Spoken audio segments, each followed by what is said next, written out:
আমার মেয়ে বিকাল 4:30টার সময় মাস্টার বাড়িতে গেছিলো পড়ানোর লেগে। এখন আজকে তো স্যারে আজকে পড়াইছে না, স্যার পরে আসবে না, পড়াইছে না। তখন তারা বাড়িতে ছিল, আমি আমার মেয়ে আরেকটা মেয়ে আসতে হবে। তারা বাড়িতে আসার সময় মেয়েটা মানে তেলে মনের থেকে চাইতে দুটা বাইক মানে বাইকের মধ্যে দুটো ছেলে আসছিলো।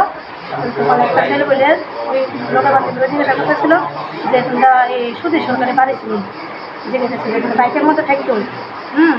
একটা সামনে জায়গাটা বসে না লাগছে তখন আমার মেয়ের লোকগুলো জিজ্ঞেস তুমি ছিল কিতা কই এসে রই, তারা বলছে নামটা চিনি না। কিতা কইছে বলে বাইকটা এরকম করে ঘুরে এসে রই। আমার মেয়ে তো এই সাইডে আসছিল, এই যে পেছনের যে ছেলেটা কালো শার্ট করে রাখছে টান দিয়ে এবারে সিটটা নিচে দেখাইতেছে।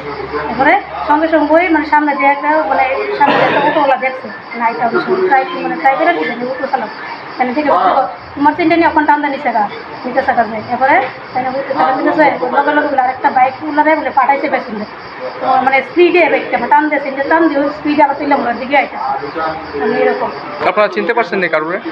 আমি তো আসলে আমার মেয়েও চিনছে, লোকের বান্ধবীটা চিনছে, মানে সঙ্গে সঙ্গেই তারপর আমি যে সঙ্গে সঙ্গে পাঠাইছি থানার মধ্যেও কিছুক্ষণ পরে থানা জিটি করার লেগে তখন আয়া কইছে মানে এরকম পেছনের ছেলেটা কালো শার্ট করে রাখছে আর সামনের ছেলেটা এরকম জিজ্ঞাসা করছে যে শুধু সরকারে বাড়ি ছিলেন এরকম কইছে আর কি। মানে কোন জায়গায় হয়েছে ঘটনা? ঘটনার পিসাবাড়ি এলাকায়, পিসাবাড়ির মানে ইসাবিল পার হইয়া পিসাবাড়ি মাস্টার বাড়ি থেকে বাইরে রাখে থানার মধ্যে জিটি করছি। তারপরে একটু মানে মেয়েটা কইছো এরকম এরকম মানে পেছনের ছেলেটা একটু সাম্পন্ন করে মানে কালো শার্ট করে রাখছে আর সামনের ছেলেটা একটু মানে ফর্সা করে ওই মানে শাড়ি করে রাখছে কালো শার্ট করে রাখছে।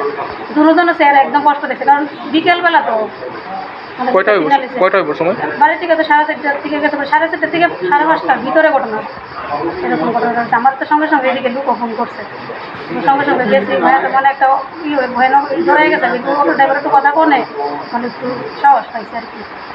চিন্তা করছি মেয়েটা আমি তো শূন্য হইতো আমি কাঁপতেছি মেয়ের গলা কেটে গেছে মেয়ের দিকে চলছে আমার মেয়ের দিকে চলছে আমি